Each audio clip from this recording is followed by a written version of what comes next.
Students, today we are going to learn bookkeeping and accountancy, 12th standard, admission of partners, sum number 5, page number 141, Madhuri and Manisha. First, we're going to read the sum.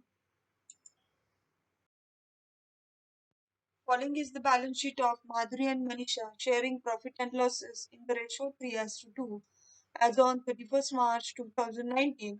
Underline the ratio 3:2. Liabilities. Capital Madhuri 80,000, Manisha 1 lakh, sundry creditors 60,000, bills payable 10,000, building 72,000, plant and machinery 60,000, stock 48,000, debtors 42,000, less RDD 2,000, outer column 40,000, bank 20,000, furniture 10,000, total 2,50,000. On 1st April 2019, Mohini is admitted on the following terms. She is to pay rupees 1 lakh as her capital and rupees 40,000 as her share of goodwill. Make the marking to 1 lakh and the capital and rupees 40,000 and goodwill. The new profit sharing ratio is 5:3:2. Here the old ratio is given to you as well as the new ratio is also given to you. The assets are to be revalued as under building 1 lakh, make the marking, building for plant and machinery 48,000, do the marking for plant and machinery also.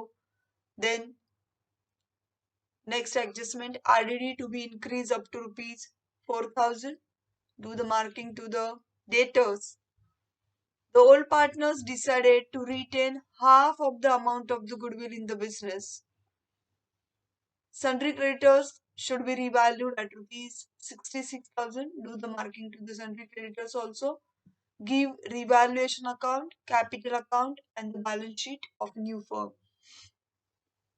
या सम मध्ये आपल्याला old ratio दिलेला आहे माधुरी आणि मनीषाचा 3:2. New ratio Madhuri, Manisha आणि मोहिनीचा दिलेला आहे 5:3:2. दोन्ही रेशो आपल्याला दिलेला आहे. म्हणजे ह्या सम मध्ये आपल्याला सॅक्रिफाइस रेशो हा काढावा लागणार आहे. Because in this sum, the sacrifice ratio is not equal to old ratio because the new ratio is given to you. त्याच्यानंतर तुम्हाला कंडिशन सांगितले की she is to pay rupees 1 lakh as her capital and rupees 40,000 as her share of goodwill. म्हणजे मोहिनीनं 40,000 rupees देताना goodwill म्हणून आणलेला आहे. इथं आपल्याला बँक अकाउंट दिलेला आहे. म्हणजे बँके थ्रू तिनं पैसे आपल्याला पेड केलेले आहेत. म्हणजे ही मेथड झाली प्रीमियम मेथड. आणि त्याच्यामध्ये कंडिशन काय दिले, the old partners decided to retain half of the amount in the half amount of the goodwill in the business. म्हणजे हाफ अमाउंट त्यांनी गुडविल मध्ये ठेवली, उरलेली अर्धी ते वाटून घेणार आहेत. So first entry will be bank account to goodwill account. Then second entry will be goodwill account debited to old partners, and third entry old partners capital account debited to bank. अशा पद्धतीने आपण goodwill ची treatment देणार आहोत. आता आपण posting पाहूयात.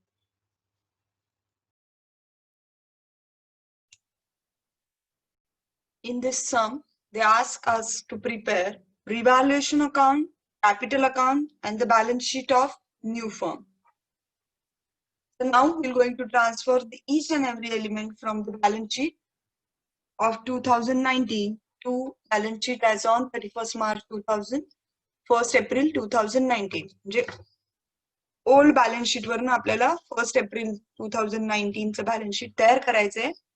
त्याच्यासाठी प्रत्येक एलिमेंट जो बॅलन्स शीटला असणार आहे तो आपण या बॅलन्स शीटला ट्रान्सफर करणार आहोत. पहिला आहे capital. Capital account.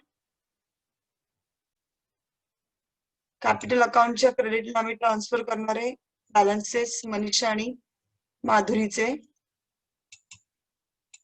So my balance brought down Madhuri 80,000, Manisha 1 lakh. Then liability side ला सुद्धा आपल्याला कॅपिटल अकाउंट ओपन करावं लागणार आहे. Capital account Madhuri, Manisha and Mohini. Then next sundry creditors sundry क्रेडिटर्सला ऍडजस्टमेंट आहे म्हणून आपण ते इनर कॉलम मध्ये ठेवणार आहे. Sundry creditors 60,000. Then next bills payable ला ऍडजस्टमेंट नाहीये, आउटर कॉलमला जाईल. Bills payable amount 10,000. आता आपण असेट साइड ट्रान्सफर करणार आहोत. बिल्डिंग ऍडजस्टमेंट आहे, इनर कॉलमला ठेवणार 72,000. देन नेक्स्ट प्लांट अँड मशिनरीला पण ऍडजस्टमेंट आहे, इनर कॉलमला राहील 60,000. देन नेक्स्ट स्टॉकला ऍडजस्टमेंट नाहीये, आउटर कॉलमला अमाउंट येईल 48,000. देन नेक्स्ट डेटर्सची अमाउंट आपल्याला इथे 42,000. Than less RDD 2,000 and outer column 40,000 अशी दिलेली आहे. When the old RDD is given to you, that time the original amount of debtors should be transferred to the balance sheet. म्हणजे इथे आपली original amount किती आहे डेटर्सची 42,000 ती आम्ही घेणार आहोत. देन नेक्स्ट बँकचा बॅलन्स आम्हाला बँक अकाउंटला जाणार आहे. To balance brought down amount आहे 20,000. देन नेक्स्ट फर्निचरला ऍडजस्टमेंट नाहीये, फर्निचरची अमाउंट आम्ही आउटरला लिहिणार आहोत, असेट साइडला 10,000. अशा पद्धतीने आम्ही आमचं ओल्ड बॅलन्स शीट पूर्ण ट्रान्सफर केलेलं आहे. आता आपण वन बाय वन ऍडजस्टमेंट बघणार आहोत. On 1st April 2019, Mohini is admitted on the following terms. She is to pay rupees to 1 lakh as her capital. मोहिनीनं कॅपिटल म्हणून किती आणलेलं आहे, तो 1 लाख आणलेला आहे. आणि इथे आपल्याला बँक बॅलन्स दिलेला आहे म्हणून आपण बँक अकाउंट ओपन करणार आहोत. So the capital is brought in cash. So the entry will be bank account debited to Mohini's capital account. आपली एंट्री येणार आहे bank account debited to Mohini's capital account. म्हणजे त्याचं लेजर पोस्टिंग होईल. बँक अकाउंटच्या डेबिटला आम्ही लिहिणार आहोत टू मोहिनीज कॅपिटल 1 लाख आणि पार्टनर्स कॅपिटलला लिहिणार आहोत बाय बँक. अमाउंट आहे 1 लाख. मोहिनीच्या ह्याच्यामध्ये आम्ही लिहिणार आहोत 1 lakh rupees and rupees 40,000 as her share of goodwill. म्हणजे मोहिनीनं गुडविल म्हणून किती आणलेलं आहे तर 40,000 आणलेलं आहे. इथे आपल्याला त्यांनी न्यू रेशो दिलेला आहे.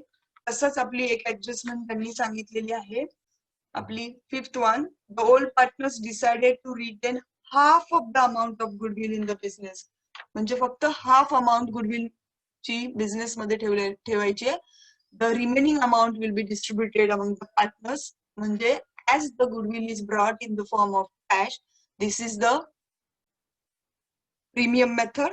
ही प्रीमियम मेथड आहे. त्याच्यानंतर सिच्युएशन कुठली सांगितली आहे तर goodwill is withdrawn by the old partner. म्हणजे आमच्या 3 एंट्रीज होणार आहेत. पहिली एंट्री होणार आहे bank account debited to goodwill account. त्याचं आपण पोस्टिंग करून घेऊया. आमची पहिली एंट्री होणार आहे bank account debited to goodwill account. म्हणजे बँक अकाउंटच्या डेबिटला मी लिहिणार आहे टू गुडविल. अमाउंट आहे आपलं 40,000.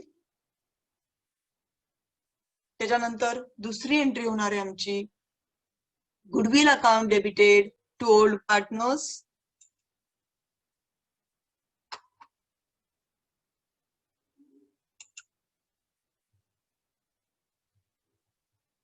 आमची एंट्री होणार आहे गुडविल अकाउंट डेबिटेड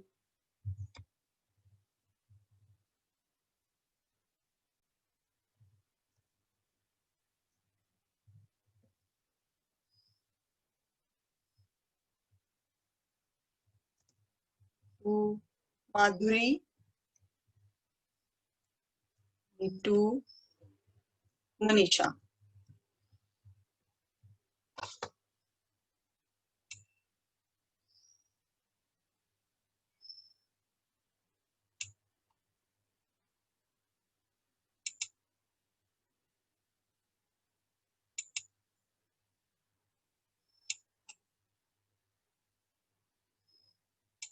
माझी एंट्री होईल goodwill account debited to Madhuri's capital and to Manisha's capital. माधुरीची अमाउंट म्हणजे गुडविलची अमाउंट आहे 40,000 आणि आम्हाला माधुरी आणि मनीषामध्ये डिस्ट्रीब्यूट करायचे आहे. इथे आम्हाला ओल्ड रेशो आणि न्यू रेशो दोन्ही दिलेला आहे, म्हणून आम्हाला कॅल्क्युलेट करायला लागणार आहे सॅक्रिफाईस रेशो. सो सॅक्रिफाईस रेशोचा फॉर्म्युला आहे आपला sacrifice ratio is equal to old ratio minus new ratio. Sacrifice कोण करणार आहे? The old partners will going to do the sacrifice. So the Manisha, Madhuri and Manisha they will going to do the sacrifice. आपल्याला माधुरीचा old ratio minus माधुरीचा new ratio करायला लागणार आहे. मनीषाचा न्यू रेशो मनीषाचा ओल्ड रेशो मायनस मनीषाचा न्यू रेशो असं करावं लागणार आहे. मग इथे आपण माधुरीचा ओल्ड रेशो आहे 3/5 कारण की रेशो दिलेला आहे 3:2 ओल्ड आणि न्यू रेशो दिलेला आहे 5:3:2 म्हणजे टोटल झाली 10. त्यातला माधुरीचा शेअर आहे 5/10. मग आपण माधुरीचा सॅक्रिफाईस रेशो काढण्यासाठी काय करणार आहे तर Madhuri's old ratio minus new ratio. So माधुरीचा ओल्ड रेशो आहे 3/5 minus 5/10. So we're going to make the denominator same करायचंय. So 3/5 should be multiplied by 2. So that will be 6/10. Now we're going to carry out the subtraction. So 6 minus 5 divided by 10. So the ratio, so the amount will be 1/10. So माधुरीचा sacrifice ratio झालाय 1/10. त्याच पद्धतीने आपण मनीषाचा पण sacrifice ratio करणार आहे.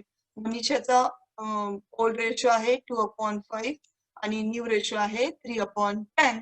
So 4 minus 3 is equal to 1/10. So we can say the sacrifice ratio is 1:1. तुमचा sacrifice ratio काय आहे तर 1:1 आहे. So the 40,000 should be divided among the partners in 1:1 ratio means what? Equal ratio. So 40,000 divided by 2. So the amount will be 20,000 and 20,000. So माझी entry काय होणार आहे? Goodwill account debited to partners capital account. So goodwill account debited 40,000 to Madhuri's capital 20,000 to Manisha's capital 20,000. So हे goodwill आम्हाला partners कॅपिटलला पाठवायचे. So the ledger posting काय होणार आहे? बाय गुडविल अकाउंट आणि माधुरीला जाणार आहे 20,000 आणि मनीषाला जाणार आहे 20,000. नाव आम्हाला सिच्युएशन काय दिलेली आहे तर half of the amount of the goodwill is retain in the business. Business मध्ये फक्त आम्हाला हाफ अमाउंट ठेवायची आहे. The remaining half will be distributed among the old partners. त्यावेळेस माझी एंट्री होते old partners capital account debited to bank. म्हणजे माझी एंट्री होणार आहे 50%च देणार आहे म्हणजे 20,000चं 50% येईल 10,000. Madhuri's account debited Madhuri's capital account debited 10,000. Manisha's capital account debited 10,000 to bank. म्हणजे पार्टनर्स कॅपिटलला मी लिहिणार आहे टू बँक. माधुरी आणि मनीषाला जाणार आहे 10,000 ऍज गुडविल आणि बँक अकाउंटला लिहिणार आहे बाय पार्टनर्स कॅपिटल. जे by Madhuri's capital 10,000 by Manisha's capital 10,000. अशा पद्धतीने आपण गुडविलची ट्रीटमेंट दिलेली आहे. Goodwill is brought in the form of cash आणि सिच्युएशन होती goodwill is withdrawn by the old partner. So आम्ही 3 एंट्री पास केल्यात. पहिली एंट्री आमची झाली गुडविल कॅश मध्ये आणलेला आहे म्हणून आमची एंट्री येईल bank account debited to goodwill account. दुसरी एंट्री येईल goodwill account debited to old partners capital account आणि तिसरी एंट्री येणार आहे old partners capital account debited to bank or cash. अशा पद्धतीने आम्ही गुडविलची ट्रीटमेंट दिलेली आहे. आता आपण असेट्सचं इन्क्रीज डिक्रीज काय झालेलं आहे ते पाहूया. So third adjustment the assets are to be revalued as under. बिल्डिंगची अमाऊंट दिलेली आहे 1 lakh. So there is a increase in the value of goodwill. आमची गुडविल बिल्डिंगची अमाऊंट आमची वाढलेली आहे. कितीने वाढलेली आहे 28,000. So there is a appreciation in the building building मध्ये अप्रिसिएशन झालेलं आहे. सो इन्क्रीज इन असेट आपण कुठे देणार आहोत, तर रिव्हॅल्युएशनच्या क्रेडिटला बाय बिल्डिंग. आणि कितीने इन्क्रीज झालेला आहे, 28,000 ने इन्क्रीज झालेला आहे. देन आपल्याला मशिनरी दिलेली आहे 48,000. मशिनरीची अमाऊंट आमची 48 झालेली आहे. ओपनिंगला 60 दिसत आहे, क्लोजिंगला 48 दिसत आहे. So there is a decrease in the amount. So we can say less depreciation when there is a decrease in the asset. आमचा इफेक्ट जातो रिव्हॅल्युएशनच्या डेबिटला. Revaluation account debited to plant and machinery. Amount आहे 12,000. Then next, RDD to be increased up to rupees 4,000. RDD आमचं किती झालेलं आहे आता, तर 4,000 RDD आम्हाला सांगितलेलं आहे. म्हणजे 42,000 लेस 4,000, द अमाऊंट विल बी 38,000. आम्हाला ओपनिंग बॅलन्स शीटला RDD लेस केल्यानंतरची अमाऊंट दिसते 40,000 आणि इथे RDD लेस केल्यानंतरची अमाऊंट दिसते 38,000. So there is a decrease in the amount. So the opening debtors is 40,000 and the closing is 38,000. And the closing debtors amount आहे 38,000. So there is a decrease in debtors. So we're going to transfer that amount to the revaluation debit to RDD आणि amount असणार आहे 2,000. Then next, sundry creditors should be revalued at rupees 66,000. म्हणजे sundry creditors ची amount आमची आता झालेली आहे 66,000. ओपनिंगला 60,000 आहे, क्लोजिंगला 66 आहे. So there is a increase in liability. So we can say that the appreciation कितीनी झाला इन्क्रीज, तर 6,000 नी इन्क्रीज झालेलं आहे आम्हाला. Then there is a increase in liability. आमचा इफेक्ट जातो revaluation account debited. So revaluation account debited to liability. So revaluation आपला टू सन्ड्री क्रेडिटर्स अमाऊंट आहे 6,000. अशा पद्धतीने आपण संपूर्ण सम सोडवलेले आहे. आता आपल्याला रिव्हॅल्युएशन अकाउंट क्लोज करायचंय. रिव्हॅल्युएशनच्या क्रेडिटची टोटल आपल्याला येते 28,000 आणि डेबिटची टोटल केली असता ती येते 24,000.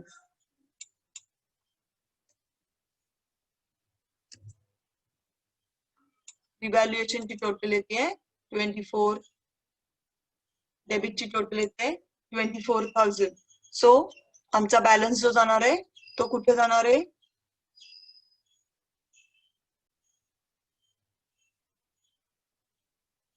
रिव्हॅल्युएशनच्या डेबिटची टोटल येते 20,000. 12,000 प्लस 2,000 प्लस 6,000 20,000 आणि क्रेडिटची टोटल येते आहे 28,000. सो आमचा बॅलन्स जो असणार आहे तो कुठे जाणार आहे, रिव्हॅल्युएशनच्या डेबिटला. अमाऊंट आहे 28,000 minus 20 will be 8,000. Now this amount we have to distribute among the partners in their profit sharing ratio. त्यांचा जो प्रॉफिट शेअरिंग रेशो दिलेला आहे त्याच्यामध्ये आम्हाला ही अमाऊंट 8,000 डिस्ट्रीब्यूट करायला लागणार आहे. So 8,000 divided by 5. सो माधुरीचा अमाऊंट येईल 4,800 आणि मनीषाचा अमाऊंट येईल 3,200. Revaluation profit. So our entry will be revaluation account debited to partners capital account. माधुरीचा अमाऊंट येणार आहे 4,800 आणि मनीषाचा अमाऊंट येणार आहे 3,200.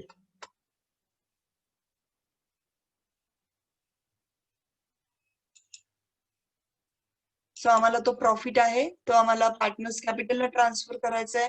आमची जर्नल एंट्री आली आहे revaluation account debited to old partners capital account. म्हणजे त्याचं लेजर पोस्टिंग होणार आहे पार्टनर्स कॅपिटलला आम्ही लिहिणार आहोत बाय रिव्हॅल्युएशन अकाउंट. आणि हा जो प्रॉफिट असणार आहे हा फक्त ओल्ड पार्टनर्स मध्ये डिस्ट्रीब्यूट केला जाणार आहे. रिव्हॅल्युएशन पार्टनर्स कॅपिटलला आम्ही लिहिलेलं आहे बाय रिव्हॅल्युएशन अकाउंट. माधुरीमध्ये 4,800, मनीषामध्ये 3,200. आता आमचं हे अमाऊंट जे आहे ह्या ट्रान्सफर केल्यात. आता आम्हाला revaluation partners capital account close करायला लागणार आहे. माधुरीच्या डेबिट क्रेडिटची टोटल येते 1,04,800 आणि डेबिटची टोटल आहे 10,000. सो त्याचा बॅलन्स जो येणार आहे तो येईल 1,04,800 मायनस 10,000. सो 94,800. अशाच पद्धतीने आम्ही मनीषा आणि मोहिनीचं सुद्धा टोटल करणार आहोत. मनीषाची टोटल आली आहे 1,23,200. मोहिनीची आलेली आहे 1 लाख. आता मनीषाच्या क्रेडिटच्या टोटल मधून मनीषाची डेबिटची टोटल लेस केली म्हणजे 1,23,200 मधून 10,000 लेस केली. आमची अमाऊंट येईल 1,13,200. तसंच मोहिनीचं पण टोटल 1 लाख मधून आपण 0 लेस केले तर आमची अमाऊंट येईल 1 लाख. अशा पद्धतीने आम्ही पार्टनर्स कॅपिटल क्लोज केलेलं आहे. आता त्या पार्टनर्स कॅपिटलचे जे बॅलन्सेस आहे 2 बॅलन्सेस कॅरीड डाऊन ते आम्हाला इथे बॅलन्स शीट लायबिलिटी मध्ये मेन्शन करावे लागणार आहे. ते आम्ही ट्रान्सफर केले. माधुरी 94,800, मनीषा 1,13,200, मोहिनी 1 लाख. त्यानंतर आम्ही बँक अकाउंट क्लोज करणार आहे. बँक अकाउंटच्या डेबिटची टोटल आलेली आहे 1,60,000, क्रेडिटची टोटल आहे 20,000. सो त्याचा बॅलन्सेस जाणार आहे क्रेडिटला ती अमाऊंट येईल 1,40,000. मग बँकची अमाऊंट आम्ही बॅलन्स शीटला ट्रान्सफर करणार आहोत. Balance sheet asset side bank 1,40,000. Now we are going to take the total of balance sheet. Total घेतली आम्ही बॅलन्स शीटची तर ती टोटल येते आमची असेट साइडची 3,84,000 आणि लायबिलिटी साइडची पण येते 3,84,000. अशा पद्धतीने आम्ही हे सम केलेलं आहे. ह्या सम मध्ये आम्ही नवीन म्हणजे सॅक्रिफाईस रेशो कॅल्क्युलेट केलेला आहे आणि जी मेथड दिलेली होती ती आहे प्रीमियम मेथड आणि सिच्युएशन होती goodwill is withdrawn by the old partner. अशा पद्धतीने आम्ही हे सम सॉल्व्ह केलेलं आहे.